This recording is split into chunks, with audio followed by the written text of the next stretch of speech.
Bonjour à tous et bienvenue dans Hebdocom, votre émission Pubcom et médias sur BFM Business. Ça commence maintenant.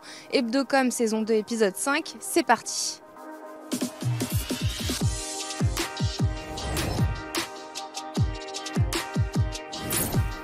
BFM Business et CB News présentent Hebdocom, Rebecca Blanc-Lelouch.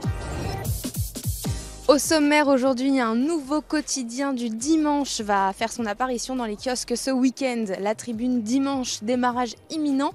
Et pour en parler, je reçois son président, Jean-Christophe Tortora. Ce sera dans la première partie. Simon Tenenbaum passera ensuite en revue pour nous toutes les news d'Hebdocom. Et puis pour finir, comme d'habitude, notre focus de la semaine. La campagne de communication annuelle Octobre Rose est-elle vraiment efficace ? C'est notre focus du jour et on a réalisé un sondage pour recueillir vos avis. Réponse dans un instant avec nos experts. Mais d'abord, on retrouve notre invité du jour, Jean-Christophe Tortora. C'est parti pour l'interview. Un nouveau quotidien du dimanche va faire son apparition dans les kiosques ce week-end. La Tribune Dimanche, en version numérique et en version papier. Une petite révolution pour le média économique qui va se généraliser pour son édition dominicale. Jean-Christophe Tortora, bonjour. Bonjour Rebecca. Vous êtes président de la Tribune. Merci d'être avec nous aujourd'hui dans Hebdocom et merci de nous accueillir dans la rédaction de la Tribune. Lancement imminent. Comment est-ce que vous appréhendez ce premier week-end ? Écoutez, là, on arrive. C'était une course de 80 jours, puisque je pense que dans l'histoire de la presse, on n'aura jamais mis aussi peu de temps pour sortir un quotidien. On a pris la décision, c'était fin juillet, et on y arrive presque ce dimanche. Voilà, j'espère que le journal va plaire au plus grand nombre. Comment s'est passée la préparation ? J'ai vu que vous avez fait le tour des villes de France pour aller sonder vos lecteurs. Est-ce que vous pouvez nous raconter ? Oui, on sort d'une expérience passionnante, Rebecca. On a pris cette décision, bien entendu, de sortir un nouveau quotidien en France, un quotidien du dimanche. Mais je pense qu'on ne pouvait pas faire l'économie d'aller à la rencontre des Français. Les Français sont attachés à une presse indépendante. Moi, c'est quelque chose que j'ai beaucoup entendu. Ce que j'ai entendu aussi, c'est on a besoin d'une presse le dimanche qui ne soit pas anxiogène. Donc c'est aussi le jour un peu de la réconciliation. Donc une presse anxiogène, ce n'est pas la principale attente des Français. Ils veulent une presse juste, une presse qui bien entendu, donne l'information du jour. Et quelquefois, vous le savez, l'information n'est pas toujours heureuse, mais il faut une tonalité positive le dimanche. Quand vous parlez de presse anxiogène, vous faites référence au JDD ? Écoutez, moi je suis là ni pour parler du JDD, on va y revenir après. ni de mes confrères. Mais moi, ce que je constate, c'est que si les Français que j'ai rencontrés me disent qu'ils ne veulent pas d'une presse anxiogène, ça veut dire qu'aujourd'hui, dans l'offre éditoriale qui est proposée, il y a des Français qui ne s'y retrouvent pas. Vous êtes président de la Tribune depuis 2011. Vous êtes notamment à l'origine de l'impulsion digitale du journal. Vous aviez même abandonné le papier en 2020. Pourquoi y revenir ? Pourquoi ce choix ? Pourquoi maintenant ? Alors, bien entendu, je regrette nullement les choix qui ont pu être réalisés dans cette entreprise. Quand j'ai repris la Tribune, l'entreprise était en grande difficulté. Elle était en dépôt de bilan au tribunal de commerce de Paris. Et on a fait des choix, on va dire, en rupture de l'ancien modèle de notre journal. Pourquoi revenir au papier maintenant en 2023 ? Alors, vous remarquez, Rebecca, qu'on revient avec du papier, non pas en quotidien papier tous les jours. En hebdomadaire, le dimanche, mais le jour où le réseau de distribution est quand même assez faible. Donc, comment vous y croyez au papier aujourd'hui ? J'y crois tout autant quand j'ai repris cette entreprise en difficulté il y a 10 ans. Donc j'y crois avec une certaine expérience et avec aussi la volonté, les convictions que ça peut marcher. Pourquoi ? D'abord, vous avez raison, notre principal défi du dimanche, c'est le réseau de distribution. Paradoxalement, quand vous interrogez les Français, vous faites un sondage, ce qu'on a fait, le jour où ils sont le plus prêts à acheter de la presse, le jour où ils sont le plus prêts à acheter un produit papier et à prendre du temps de la lecture, c'est le dimanche. Et en même temps, c'est le jour, en effet, où les réseaux de distribution sont, où il y en a le moins.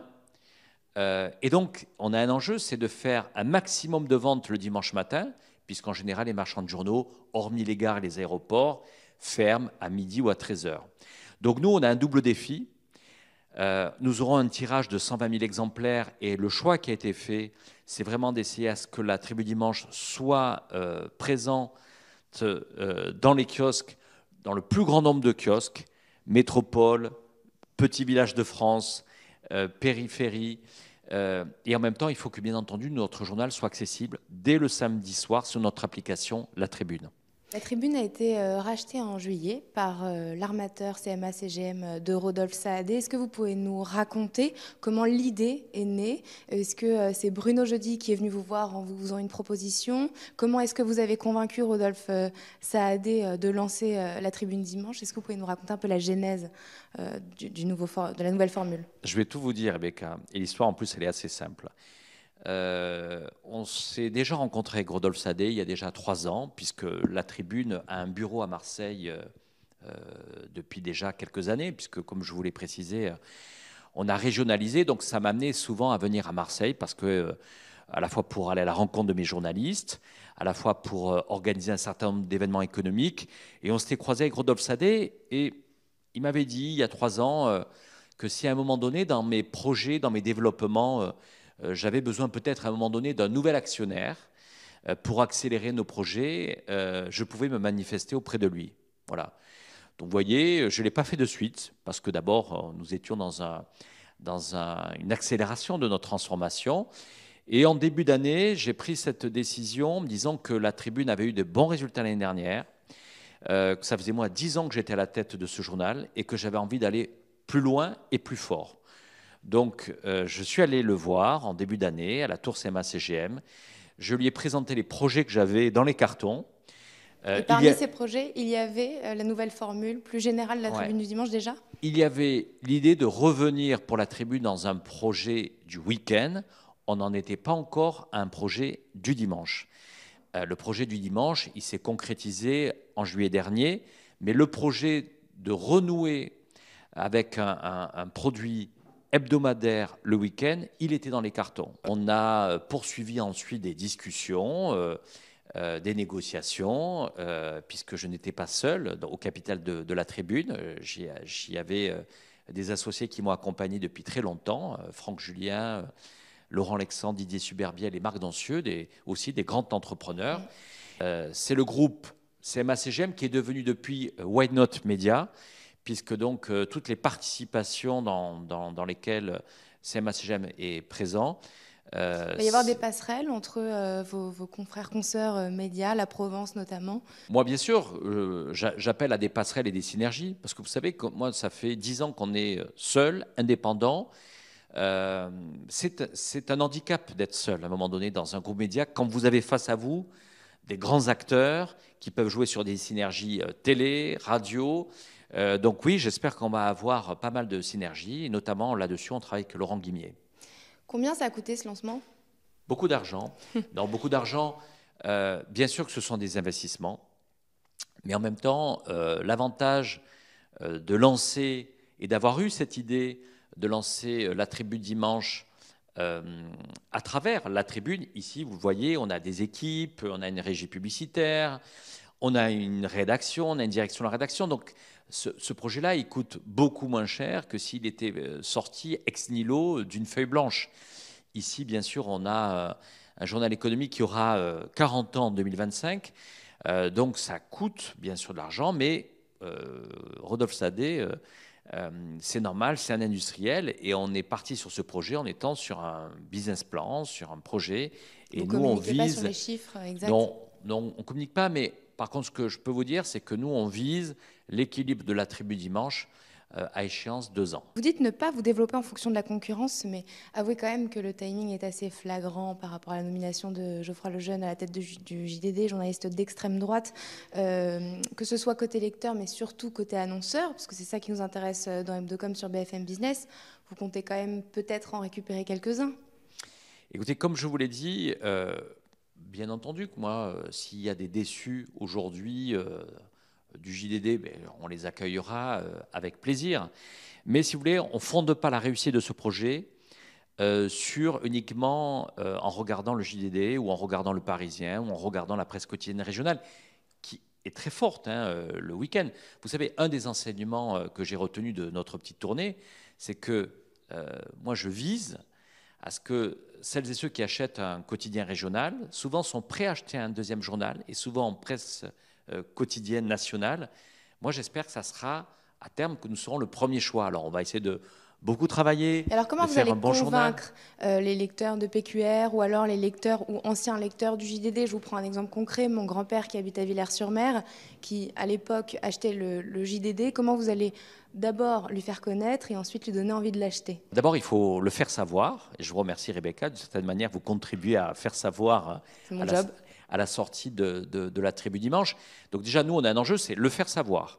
Donc on a un plan média important, un plan de communication, radio, affichage, un peu partout en France. Deuxièmement, faire un très bon journal. Et ça, c'est le travail de Bruno Jeudi, que j'ai nommé, que j'ai fait venir dans ce journal au mois de mai, avant même que Rodolphe Sadé arrive comme actionnaire. Ce bon journal, il faut qu'il réponde à toutes les attentes, moi, que j'ai entendues avec Bruno durant toute cette tournée. Un, je vous disais tout à l'heure, ils ne veulent pas d'un journal anxiogène. Deux, ils ne veulent pas d'un journal qui fasse de la politique. Et ça, moi, je l'ai beaucoup entendu. C'est-à-dire que les attentes, je ne sais pas quelle est l'attente de votre grand-père, mais il y a beaucoup de gens qu'on a rencontrés qui est de dire, le dimanche, on veut un journal central qui n'est pas là à chercher des électeurs, mais un journal qui cherche des lecteurs. Et nous, c'est notre souhait. Nous, on ne cherche pas des électeurs en faisant la Tribune Dimanche. Nous, on souhaite apporter de l'info. Il faut sortir de l'info, il faut sortir des scoops.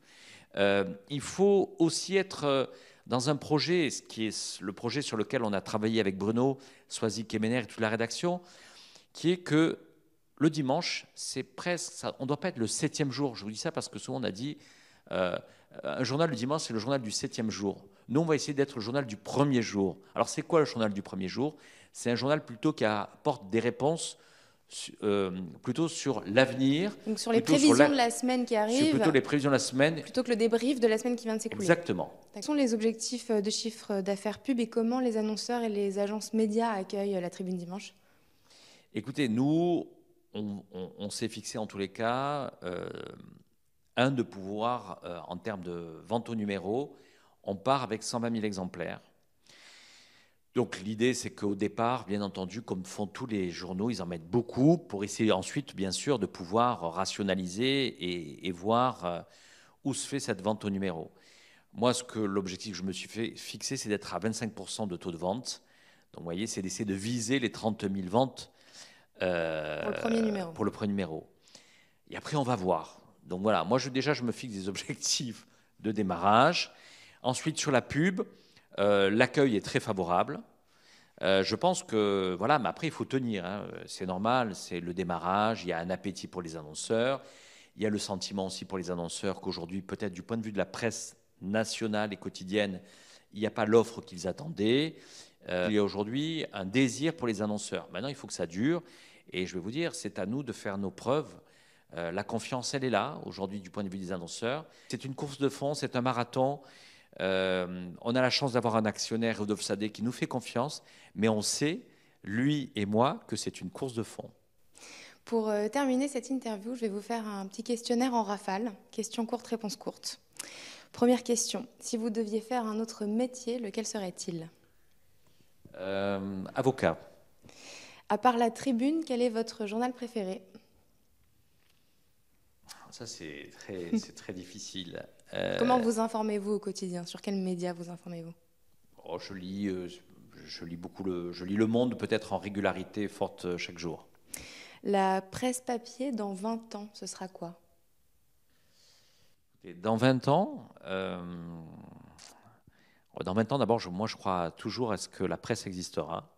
On aura toujours besoin, je l'espère, de journalistes.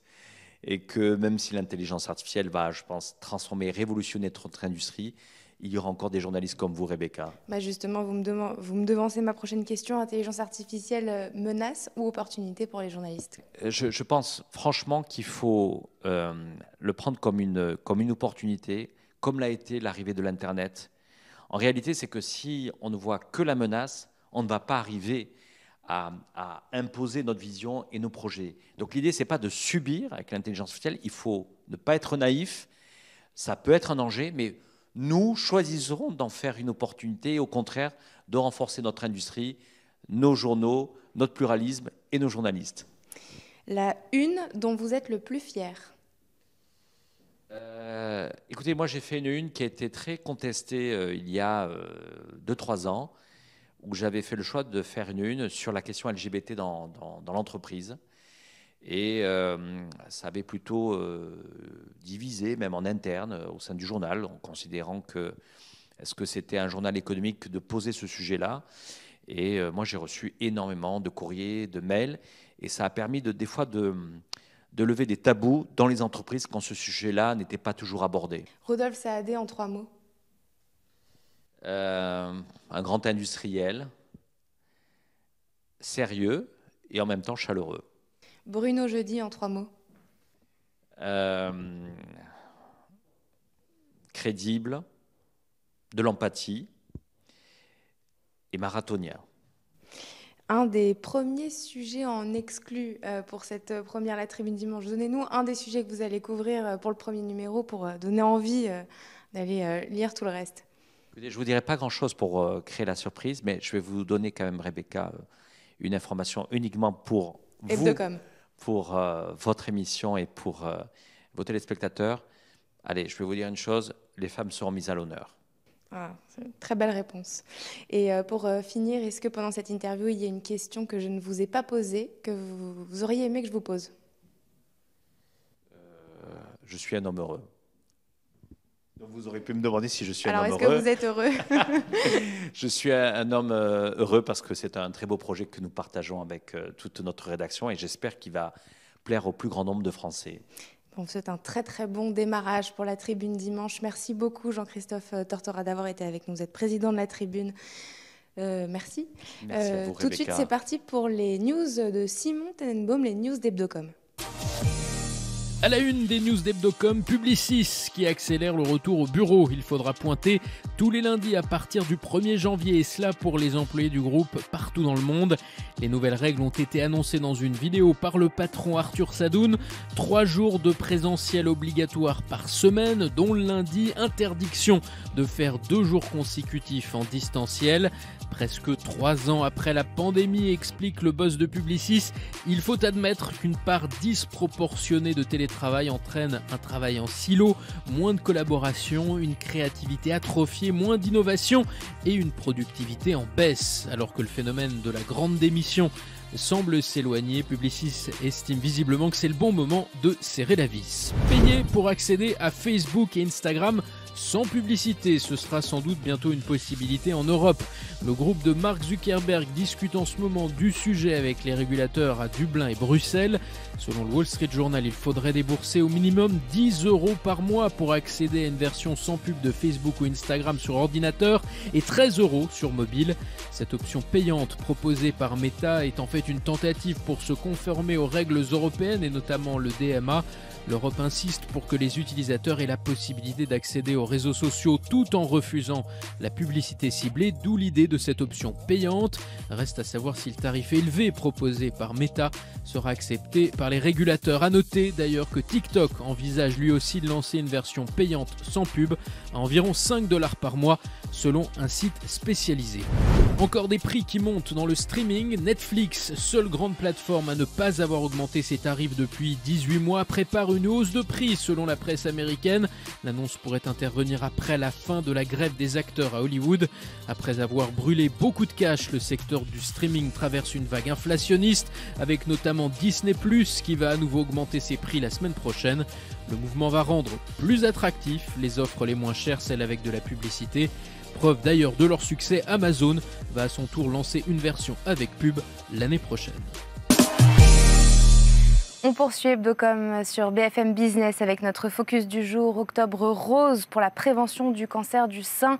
61 214 nouveaux cas en 2023 et plus de 900 000 personnes atteintes en France. Le cancer du sein est le plus répandu des cancers féminins. Cette campagne de communication annuelle est-elle vraiment efficace et quel est son impact?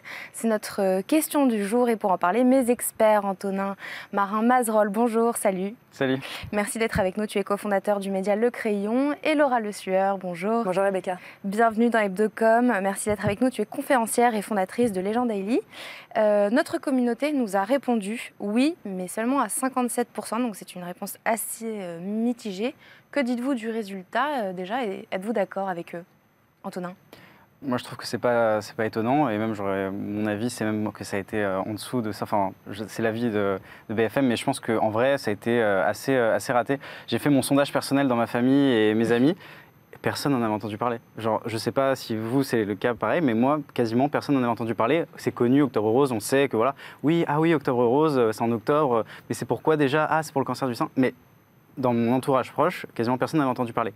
Et je trouve ça assez dommage quand on voit qu'il y a certaines initiatives qui ont été mises en place. Je pense à la Fashion Week à Milan, où il y a des femmes qui ont subi un cancer du sein, à qui on a dû retirer des seins et qui ont défilé avec des images assez poignantes, assez fortes.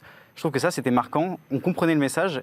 Et en France, ça n'a pas été fait. Ça a été organisé pour une association américaine. Et c'est dommage qu'on n'ait pas fait en France. C'est un gros coup de com' qui a eu lieu à Milan pendant la Fashion Week où des femmes ont défilé avec un seul sein, voire pas du tout de sein. C'est un coup de com' marquant, percutant. Et en fait, ce que tu es en train de mettre en lumière, c'est qu'il n'y a pas assez ça en France. Il n'y a pas eu ça du tout en France cette année. En tout cas, rien qui a attiré ton attention. Non, on a eu le droit à une tour Eiffel rose, un arc de triomphe rose. C'est bien, mais... C'est symbolique, quoi. Ouais, exactement. Je n'ai pas entendu parler plus que ça et ça n'a pas été relayé si massivement que ça. Laura. Ouais, je rejoins ce que dit Antonin. Alors c'est intéressant parce qu'il y a une petite nuance dans le sens où c'est comme dans toute information, ça dépend qui est le récepteur. Moi je suis une femme, Antonin est un homme.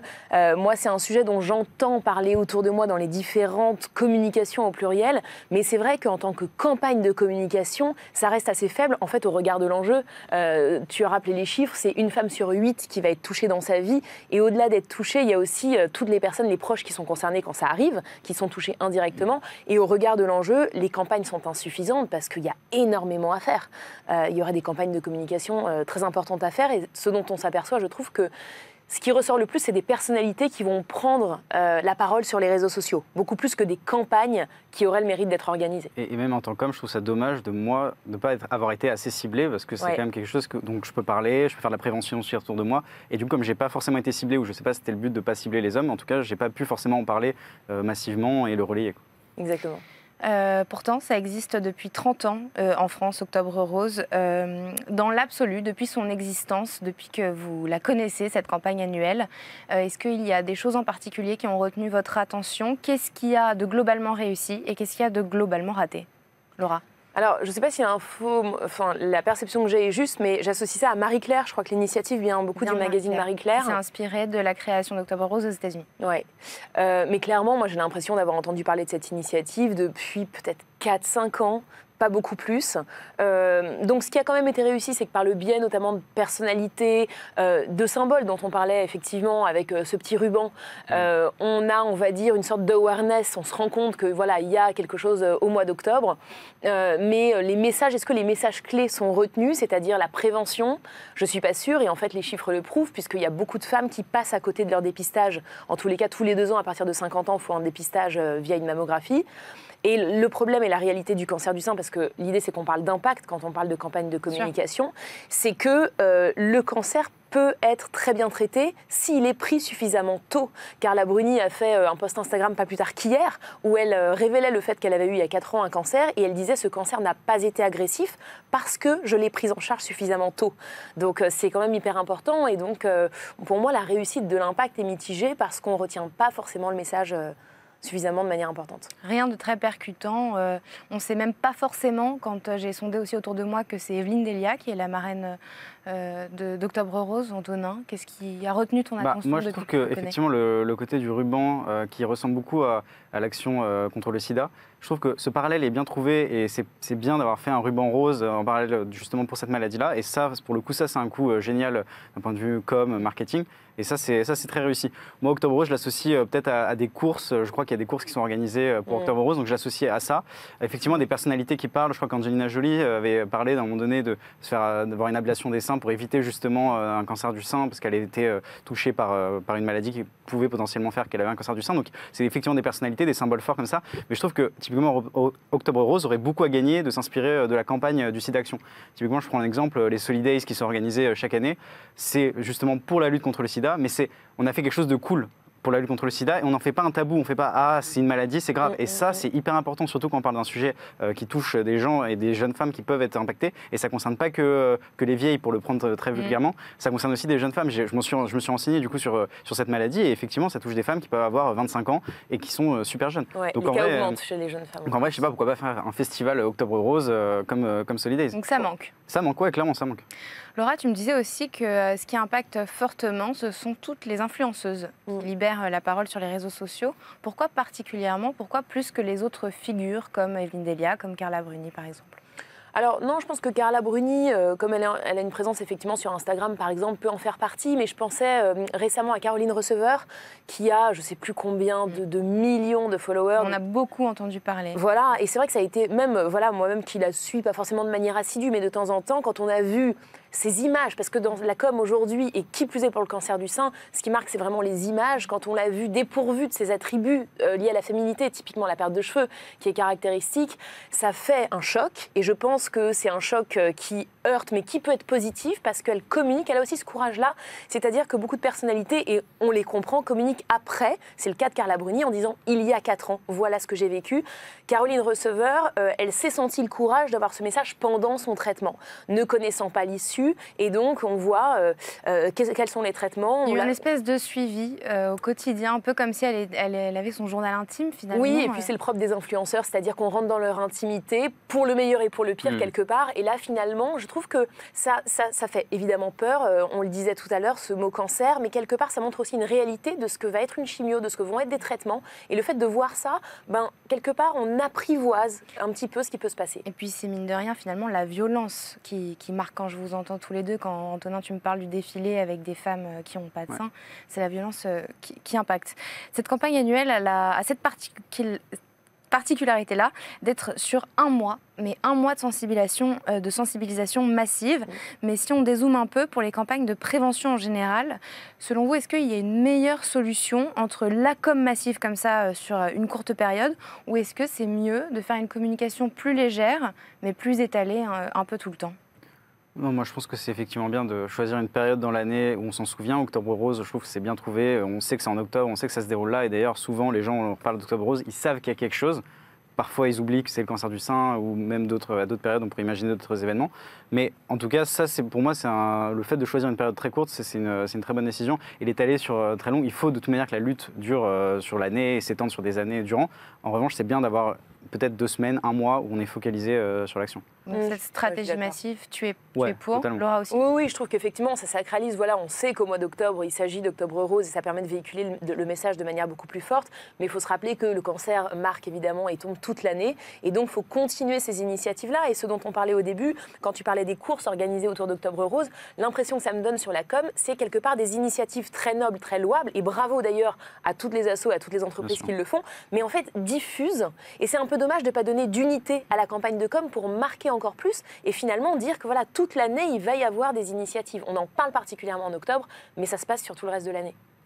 Merci beaucoup à tous les deux d'avoir été avec moi aujourd'hui pour parler de ça, un sujet quand même assez important. C'est aussi notre rôle, à nous, en tant que médias, de relayer ça. Merci Laura Le Sueur, merci Antonin Marin d'avoir été avec. Tu voulais dire quelque chose? Non, j'allais juste rajouter, effectivement, un grand bravo à toutes les associations qui quand même luttent contre le cancer du sein là, dont on parle. On est très critique, mais effectivement, il y a quand même des très belles initiatives. Il y a quand même des très belles initiatives qui sont faites et qui sont proposées, et c'est quand même louable ce qu'ils font. C'est la fin de cette émission. Merci à tous de nous avoir suivis. Rendez-vous la semaine prochaine, même heure, même endroit, mais évidemment aussi en replay sur le site de BFM Business. C'est comme chaque semaine, on termine par notre campagne chouchou, par la campagne qu'on a sélectionnée avec CB News, notre campagne préférée. C'est un film qui traite les algorithmes et leur influence sur notre consommation culturelle, sur ce que nous regardons et sur ce que nous écoutons. C'est ce qu'a voulu démontrer Fnac avec sa playlist Reset. C'est une campagne signée Publicis Conseil avec Aurélie Breton et Bénédicte Pelletan à la création. Très très bon week-end sur BFM Business.